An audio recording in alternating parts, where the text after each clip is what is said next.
It's now 3 months of Israel-Hamas war. On the first day of the war, on 7th of October, 1,200 Israelis, mostly civilians, were killed by Hamas terrorists and 240 were abducted. In the retaliatory action, almost 23,000 Gazans have been killed, and this action is still continuing as far as Israel is concerned, despite international pressure to stop the war. Now, to stop this conflict from spilling over into other areas of the region, US has been trying hard. Secretary Blinken of United States has visited the area, the region, almost 3 times. Now he's on his 4th visit there, and he has, before coming to Israel, as was the case in most earlier visits, before coming to Israel, he has been to the Arab nations. He stopped in Turkey, Jordan, Qatar, UAE, Saudi Arab, and now he's in Israel. So the understanding is that he would have talked to all these Arab nations and seen what they are ready to do, what they are not ready to tolerate, and how they want to direct now the rebuilding of Gaza and what is required for that.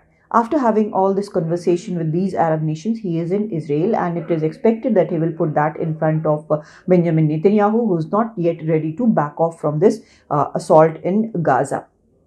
He's also facing lots of protests at home to bring back all the hostages who are still there in Gaza, though some were released earlier, but there are still many hostages, more than 100 hostages who are still in Gaza. Now, what is the situation now? It is as fragile as ever, maybe more so. Why is that? Now, the conflict has spilled over in Red Sea, that we can say, because we have seen Houthi rebels firing at merchant ships, abducting some ships, and now the US has formed an alliance with some of its allies, Operation Prosperity Guardian, to safeguard their ships. Now, if there is a military action, US action on Houthi rebels, it would be a very difficult situation for US Arab allies. That is one thing. There have been attacks on American forces as well. Installations have been hit by rockets and drones in Iraq from militants in Iraq and Syria, and the almost 3,000 American soldiers are stationed there. Apart from that, there are also Hezbollah forces who have upped their attacks in northern Israel, and it is a more difficult situation than ever in northern Israel. So there is a fear that Israel might want to fight on that front as well, a full-fledged fight, and that will spill onto the entire region. So that is also a quite difficult situation. US has also responded with military action in Baghdad last week, where it killed a Mushtaq Talib al-Saidi, an Iran-backed militia leader. Then this situation seems to be, if every incident is taken separately, it looks like there might be an escalation, but the effort is on not to let this escalate. Now, how is this going to happen? There is an understanding that if Israel scales down its operations in Gaza, in which it has said that it has already done so, now that it has almost completed the operations in northern Gaza, where most of the Hamas terrorists, according to it, and the tunnels were situated. So there would also be, now the report is, there would also be a reduction in ground troops and aerial attacks over there.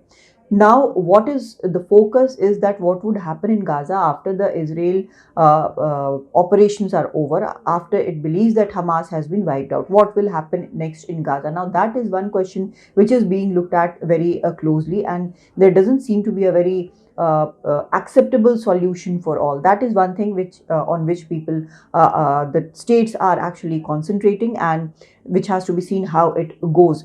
But two important things which have to be seen in this entire conflict context, 2 to 3 things, are: one, what will be the plan for Gaza after this conflict is over? What will the Palestinians agree to? What will the Arab nations agree to?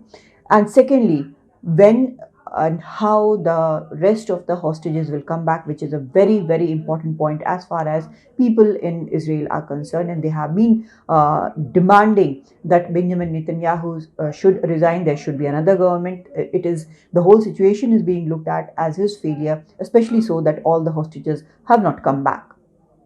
In Delhi, Kadambini, Sharma for NDTV.